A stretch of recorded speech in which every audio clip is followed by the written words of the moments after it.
Bloomberg's podcast Blood River is the story of an investigation into the murder of a Honduran environmental activist, Berta Carceres. But it's also about much more than that. It's about a family that has fought for the rights of indigenous people in Honduras for generations, a government rife with corruption in a country that is often deadly for activists like Caceres, and the often unintended consequences of clean energy projects that attract international investment. We're about to play you a short clip from the podcast, and afterwards I will be back to talk with Monte Reel, the host and lead reporter on the podcast Blood River.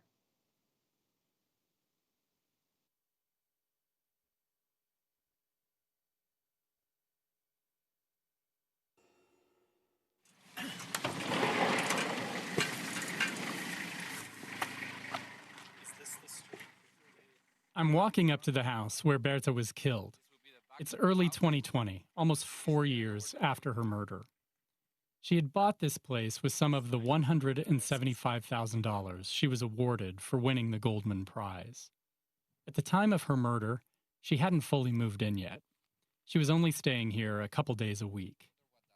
The subdivision sits at the far south end of the city of La Esperanza. It's a new development, flat, treeless, with plenty of lots that remain empty. Her house is small and simple. A green stucco exterior, white trim, a red metal roof. A 6-foot-high chain-link fence surrounds it. From the front door, you look across a dirt road and over a barren field. Pero sí, es un fraccionamiento muy solo, muy abandonado, muy pocas casas. It's a subdivision that's very isolated and abandoned with very few houses. That was Gustavo Castro's first impression of the place. He's an environmental activist from Mexico. Berta invited him to La Esperanza in March 2016 to speak at a conference she organized. Ella me decía, no se preocupe porque de cualquier manera... She told me, no, don't worry, because anyway, I don't sleep here all the time. It's not like it's my permanent fixed address. Dirección fija todo el tiempo. That didn't put him at ease, especially when Berta started telling him how nasty her fight against the Aguasarca Dam project had gotten. At one protest, security guards for the dam shot and killed a demonstrator. They claimed self-defense. Berta herself had recently been getting threats, cryptic messages saying she should watch her back, that sort of thing. She filed a complaint to the Organization of American States. It's sort of like the United Nations for the Americas. That organization declared that the Honduran government had a responsibility to provide security for Berta. She chatted a lot about the attention she was getting, the threats, about the complaint she had filed, and about how sometimes the police officers that were supposed to be protecting her weren't protecting her. During that conference in La Esperanza, Gustavo had planned to stay at the house of another activist, one who lived in the center of the city. But when he saw Berta's place and how vulnerable she seemed there, his plans changed. Berta said he'd be welcome to stay with her. So Gustavo lugged his suitcase into the house and settled into the spare bedroom. The next evening, they grabbed dinner in a restaurant in town. It was about 10 o'clock when Berta drove them back to the house. She passed a little security booth in front of the subdivision. A guard watched them pull up, an older man in his 70s maybe. He raised the crossbar that blocked the entrance road. The man nodded at Berta as she passed. After that, upon arriving at the house, we grabbed chairs and sat out on the front porch to talk. Had a drink and smoked a cigarette, and we stayed out there talking until maybe 11 o'clock or so. 11 de la noche, más o menos. It was small talk, mostly. It had been a long day. Entonces ella ya muy cansada dijo, bueno, vamos a descansar. She was very tired, and she said, okay, let's get some rest. I'll show you to your room. And so we went in for the night. I did a little work on my room and the computer. Con la computadora. Y yo no sé si ella ya estaba I don't know if she was already asleep, but I heard some noises coming from around the house or inside the house, and I thought maybe she was doing something. Que ella estaba haciendo algo. By now, it must have been a little past 11:30. That's when he heard a much louder noise. Un golpe muy fuerte. A bang, very loud. I thought maybe Berta had dropped something in the kitchen, and I was getting ready to get up to go help because it sounded very loud. But immediately, the door to my room was kicked open. And at the same time, Berta yells from her room, "Who's out there?" O gritó desde su habitación, ¿quién anda ahí? Everything happened at once. Gustavo heard gunshots coming from Berta's room. And when he looked up, a man was standing in his room, no more than 6 or 7 feet away. He looked young, 19, 20 years old, a thin guy, dark complexion, black hair, wide eyes, and he was holding a gun. Yo me acuesto, me aviento hacia un lado de él. I threw myself towards the side of the bed in my room to protect myself, and the gunman shot me in the head. Y el sicario me dispara a la cabeza.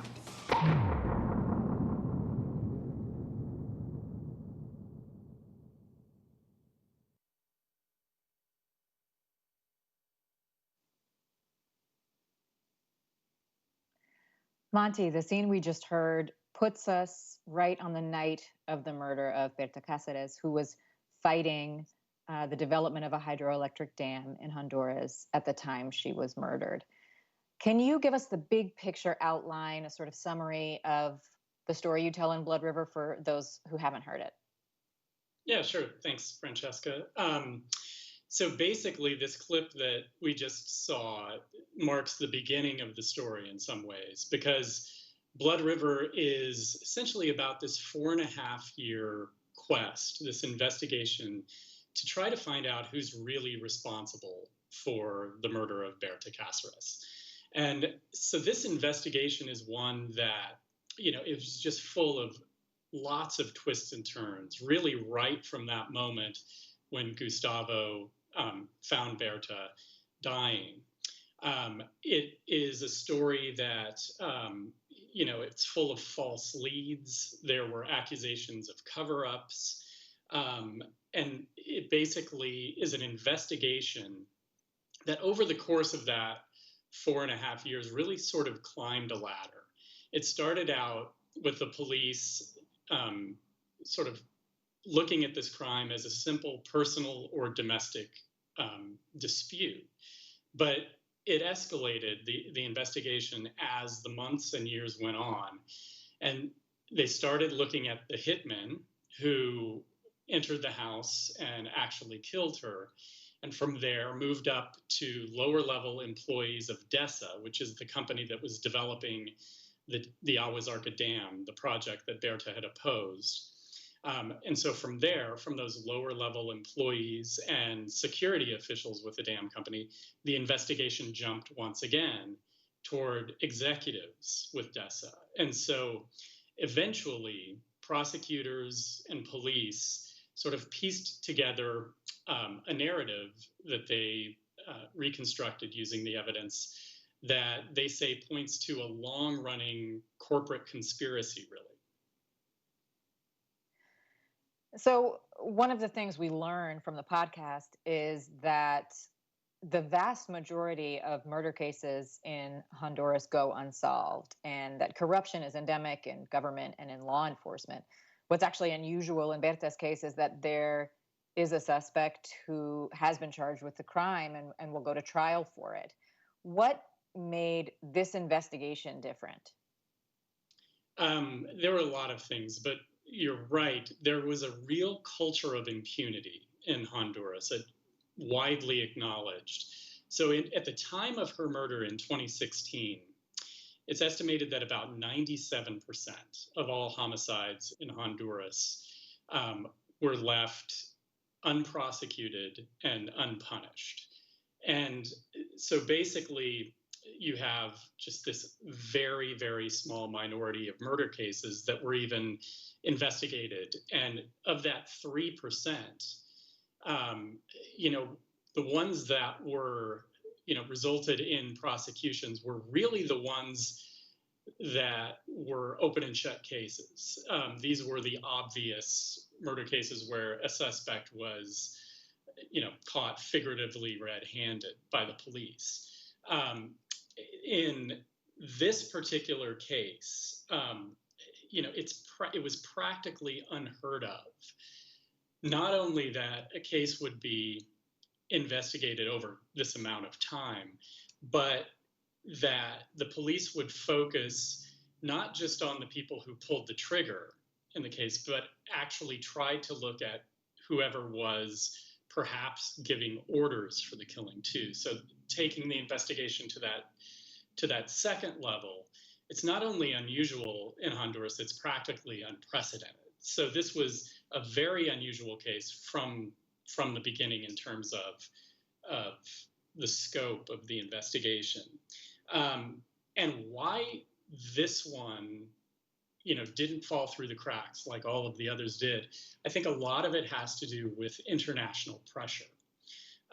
This case, among certain circles, has really been an international campaign for 4.5 years now. There are hundreds of NGOs around the world that have taken an interest in this case and have really pressed the Honduran government to try to investigate. And not just NGOs too, it's also foreign governments have, taken a hand and have urged the Honduran justice system to pursue this particular case.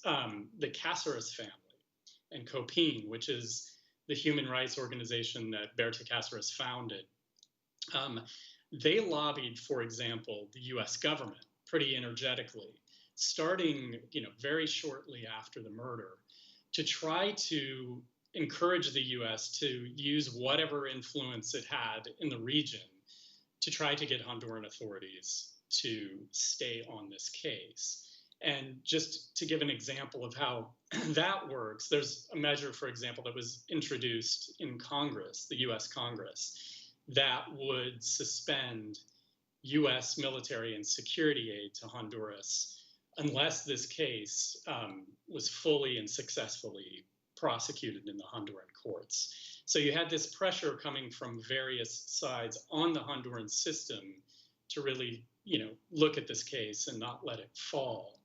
And interestingly, that has actually become a pillar of the defense in this case. The executive who is now being charged as being involved in overseeing the plot, he has argued that international pressure and that, the need to convict someone has turned into a scapegoat, and that Honduran authorities, basically because of the pressure internationally, have wrongly targeted him and distorted the case against him. So I think that international pressure really made this case stand out from the norm in Honduras. Right, and it's obviously a double-edged sword. But just because there was an investigation and a suspect eventually prosecuted or being prosecuted for this doesn't mean that investigation wasn't without its stumbles and its twists and turns. Can you give me a little bit of the background as to where the investigation went before it arrived at David Castillo? Sure, yeah, it went a few different places. So right at the beginning, so after that clip we saw in the beginning of this segment, the police actually looked at Gustavo Castro as a suspect, and they were looking at people. The activist who was visiting Berta. The activist visiting Berta. They looked at him and actually detained him and held him in Honduras for more than a month. And he was one of the lead suspects right off the bat, as was an ex-boyfriend of Berta. But the family of Berta Carceres, right from the beginning, saw that as purposeful misdirection, really. They thought that the police and security officials in Honduras were trying to make it seem like a domestic or personal dispute when they were pointing the finger at the company, at DESA. And the case really took its first turn about 2 months after the murder. And that's when police raided the homes of a few people who were connected with DESA a couple of employees and former employees, and also the offices of DESA. And during those raids, they confiscated several cell phones. And on those cell phones, they were able to extract thousands and thousands of text messages. And this became the main evidence in the case. And still to this day, the cases against those who've been accused rest on these text exchanges. In 2018, 7 people were actually convicted of having a hand in this murder. And that included the 4 accused hitmen and some lower level DESA employees. And later that year, David Castillo was arrested, actually in March 2018, on the 2-year anniversary of the murder. Authorities arrested David Castillo, and they accused him of not only being aware of the murder plot, but they used the text messages that they extracted to reconstruct what they kind of say was a months-long coordinated plan to kill Berta that Castillo oversaw. So they were able to basically say that in the fall of 2015, a few months before Berta was killed, Castillo and others started basically hatching this plan. They say that in February 2016, about a month before the actual murder, there was actually an attempt that they aborted to try to kill Berta. And so these text messages that's the foundation of this case against him and the story that they've basically based the prosecution on. And David Castillo, who has been awaiting trial for 2.5 years now in prison, says that those texts were misinterpreted and that they were basically the prosecutors, in their zeal to convict, interpreted innocent texts with malicious meaning. That's his defense. His fate has been sort of up in the air and in limbo for these 2.5 years, but just 2 or 3 weeks ago, a judge in Honduras ruled that he will go to trial. So now we're just waiting when the trial date will be set, and that's something that could happen any day now.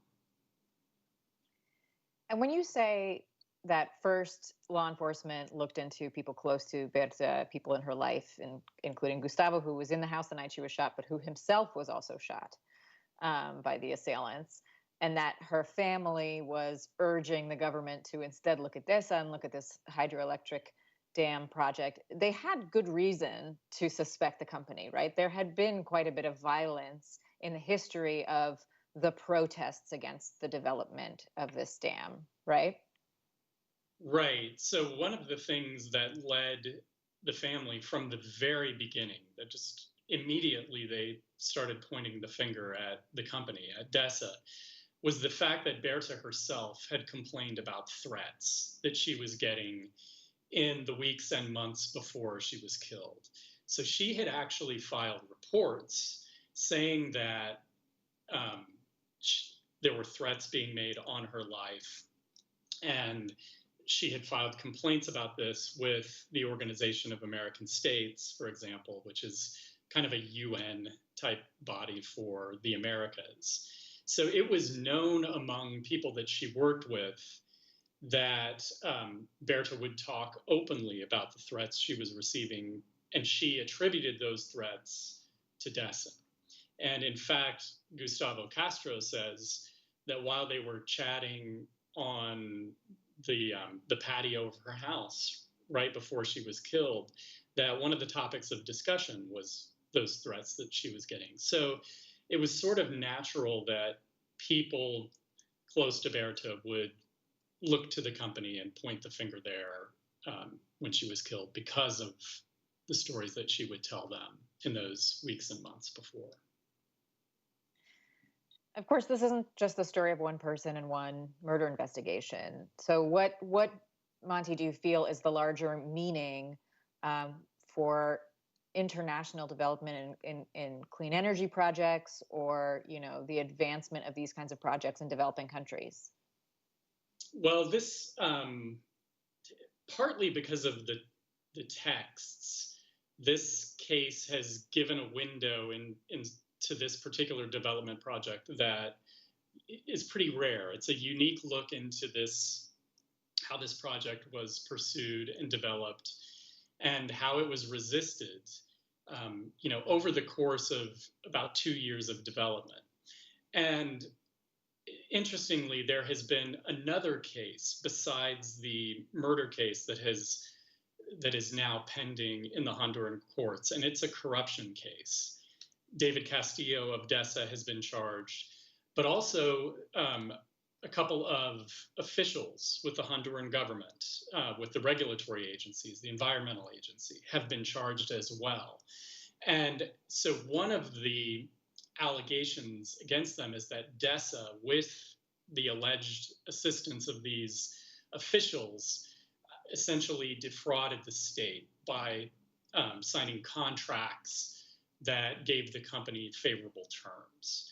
So whenever the prosecutors announced these charges, they actually recommended that all of the contracts in Honduras for renewable energy projects be re-examined, because they thought that there was potential for this same sort of corruption to have existed in the letting of lots of different contracts. And observers from outside have looked at that and said, this is not something that is necessarily, just of relevance to Honduras. This is actually sort of a test case that you can look at this and see how to protect systems of development, especially in developing countries where the institutions are weak, the justice system and law enforcement is susceptible to being corrupted, that this case can kind of be,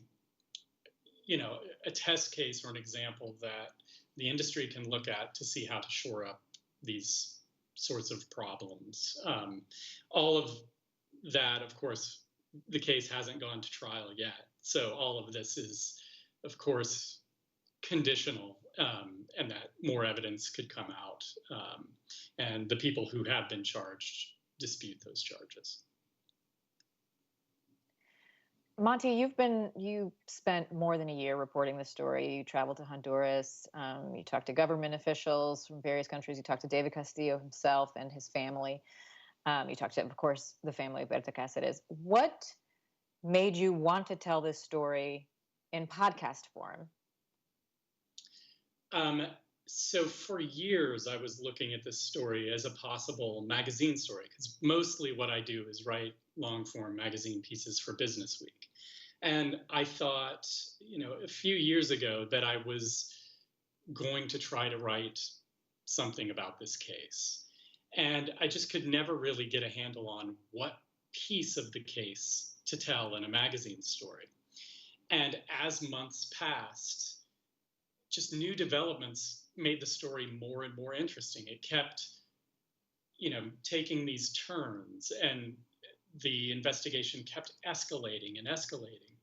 And after a while, it became clear that trying to tell the story in an effective way in just one magazine piece, it wouldn't really capture what I think is interesting about the story. And that is, how it has escalated, how, one small project in an extremely remote part of a small country can have such broad implications and can become this international cause and have, implications internationally too. I thought that the way to kind of handle this would be in a form that lets you kind of stretch out and lets you explore the narrative pivot points that this story has naturally taken. So the podcast form seemed ideal for that, particularly a serial storytelling format. Each episode is, probably 40 or 45 minutes, and it just allows for a lot of content and a lot of room to sort of tell the story and let it breathe in the way I think it should. We have a question from the audience, which I think maybe we'll end on, and it's a good one. They want to know what is happening with the Aguas Arca Dam. Are they building it? The Aguas Arca Dam has basically been in limbo since Berta's murder in 2016. The international development banks who financed the project pulled out of it, so they are no longer associated with it and are no longer haven't invested the money into it. The concession, however, if you talk to David Castillo, to DESA, with investors in DESA, they actually still hold out some hope that they will be cleared. David Castillo will be found not guilty of these charges.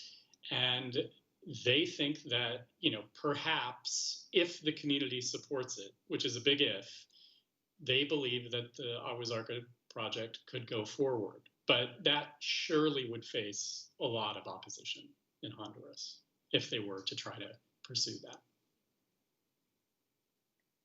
Well, Monte, thank you so much for giving us a window into how you made this podcast and what the story is. I think it's eye-opening for anybody who listens to it and hears you talk about it or reads the feature in green. So thank you very much.